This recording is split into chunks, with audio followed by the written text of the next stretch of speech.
नमस्कार, मैं आर्यन सिंह। आप देख रहे हैं न्यूज डंका। न्यूज डंका में आपका स्वागत है। दोस्तों, राम की नगरी अयोध्या में राममय हुए प्रधानमंत्री नरेंद्र मोदी। जी हां दोस्तों, तो आइए जानते हैं। प्रधानमंत्री नरेंद्र मोदी अपने संबोधन में श्री राम के वचनों, विचारों और शासन ने जिन मूल्यों को गढ़ा है वह सबका साथ, सबका विकास की प्रेरणा है। दीपावली के दीपक हमारे लिए केवल एक वस्तु नहीं है, यह भारत के आदर्शों, मूल्यों और दर्शन के जीवंत ऊर्जा पुंज है।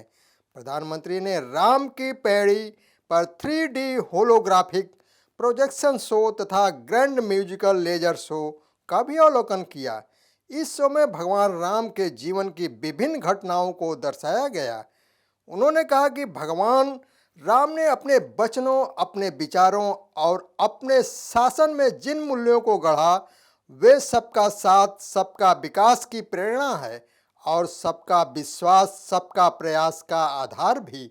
प्रधानमंत्री ने कहा, संयोग देखिए, हमारे संविधान की मूल प्रति पर भगवान राम, माँ सीता और लक्ष्मण जी का चित्र अंकित है। प्रधानमंत्री नरेंद्र मोदी राम की नगरी अयोध्या में भव्य दीपों उत्सव कार्यक्रम में सरयू के तट पर लाखों दियों की मनोरम छटा के साक्षी बने और भगवान राम के शासन के मूल्यों को अपनी सरकार के सबका साथ, सबका विकास के लक्ष्य का आधार बताया।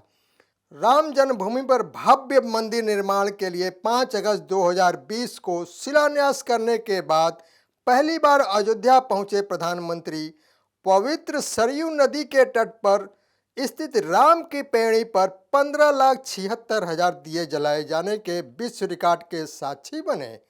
प्रधानमंत्री ने रामलला के अस्थायी मंदिर में पूजा अर्चना की और राम मंदिर निर्माण की प्रगति का जायजा लिया। उन्होंने राम कथा पार्क में भगवान राम का सांकेतिक राज्याभिषेक भी किया।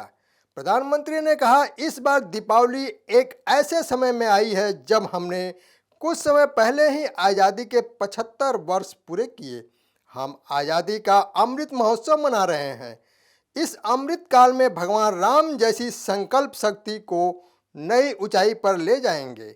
मोदी ने कहा, अगले 25 वर्षों में विकसित भारत की आकांक्षा लिए आगे बढ़ रहे हैं। हिंदुस्तानियों के लिए श्री राम के आदर्श उस प्रकाश स्तंभ की तरह हैं जो हमें कठिन से कठिन लक्ष्यों को हासिल करने में हौसला देंगे। उन्होंने कहा, भगवान राम ने अपने वचनों, अपने विचारों और अपने शासन के जिन मूल्यों को गढ़ा वे सबका साथ, सबका विकास की प्रेरणा है और सबका विश्वास, सबका प्रयास का आधार भी। प्रधानमंत्री ने कहा कि संविधान का वह पृष्ठ भी मौलिक अधिकारों की बात करता है, यानी हमारे संवैधानिक अधिकारों की एक और गारंटी। साथ ही प्रभु राम के रूप में कर्तव्यों का शाश्वत सांस्कृतिक बोध भी। इसलिए हम जितना कर्तव्यों के संकल्प को मजबूत करेंगे, राम जैसे राज्य की संकल्पना उतनी ही साकार होती जाएगी। मोदी ने किसी का नाम लिए बगैर कहा, एक समय था जब राम हमारी संस्कृति और सभ्यता के बारे में बात करने तक से बचा जाता था। इसी देश में राम के अस्तित्व पर प्रश्न चिन्ह लगाए जाते थे। उसका परिणाम क्या हुआ? हमारे धार्मिक, सांस्कृतिक स्थान और नगर पीछे छूटते चले गए। हम यहीं अयोध्या के राम घाट पर आते थे तो दुर्दशा देखकर मन दुखी हो जाता था। हम जिन स्थानों को अपनी पहचान व अपनी अस्तित्व का प्रतीक मानते थे, जब वहीं बदहाल थे तो देश के उत्थान का मनोबल अपने आप टूट जाता है। उन्होंने अपनी सरकार द्वारा आध्यात्मिक विरासत को बचाने के लिए किए जा रहे प्रयासों का जिक्र करते हुए कहा, पिछले 8 वर्षों में देश ने जिन हीन भावना की इस बेड़ियों को तोड़ा है, हमारे भारत के तीर्थों के विकास की एक समग्र सोच को सामने रखा है। हमने राम मंदिर और काशी विश्वनाथ धाम से लेकर केदारनाथ और महाकाल महालोक तक घनघोर उपेक्षा के शिकार हमारे आस्था के स्थानों के गौरव को पुनर्जीवित किया है।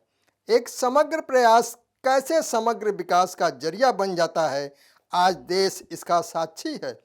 प्रधानमंत्री ने देशवासियों से पंच प्राणों को आत्मसात करने का आह्वान करते हुए कहा, इन 5 प्राणों की ऊर्जा जिस एक तत्व से जुड़ी हुई है वह है भारत के नागरिकों का कर्तव्य।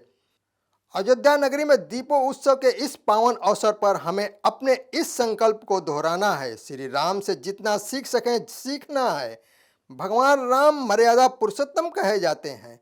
मर्यादा मान रखना भी सिखाती है और मान देना भी सिखाती है, और मर्यादा जिस बोध की आग्रही होती है वह बोध कर्तव्य ही है। मोदी ने कहा, श्री राम लला के दर्शन और उसके बाद राजा राम का अभिषेक यह सौभाग्य राम जी की कृपा से ही मिलता है। जब श्री राम का अभिषेक होता है तो हमारे भीतर भगवान राम के आदर्श और मूल्य और भी ज़्यादा दृढ़ हो जाते हैं। राम के अभिषेक के साथ ही उनका दिखाया पथ और प्रदीप्त हो उठता है। अयोध्या के कण कण में उनका दर्शन समाहित है। उन्होंने कहा, आज अयोध्या की रामलीलाओं के माध्यम से, सरयू आरती के माध्यम से, दीपोत्सव के माध्यम से और रामायण पर शोध और अनुसंधान के माध्यम से यह दर्शन पूरे विश्व में प्रसारित हो रहा है। मुझे खुशी है कि अयोध्या के लोग पूरे उत्तर प्रदेश और देश के लोगों को इस प्रवाह का हिस्सा बना रहे हैं, देश में जन कल्याण की धारा को गति दे रहे हैं। मैं इस अवसर पर आपको, देशवासियों को और विश्व भर में फैले हुए राम भक्तों को भी हार्दिक बधाई देता हूं। इसके बाद प्रधानमंत्री ने राम की पैड़ी पर भव्य दीपोत्सव कार्यक्रम की शिरकत की। मोदी पहली बार इस कार्यक्रम का हिस्सा बने। इस बार राम की पैड़ी पर 15,76,000 दीपक जलाए गए। प्रधानमंत्री नरेंद्र मोदी ने मुख्यमंत्री योगी आदित्यनाथ को इस कीर्तिमान को Guinness book of world record में शामिल किए जाने का प्रमाण पत्र दिया। इसके अलावा अयोध्या के विभिन्न चौक चौराहों पर 3 लाख से अधिक दीपक जलाए गए।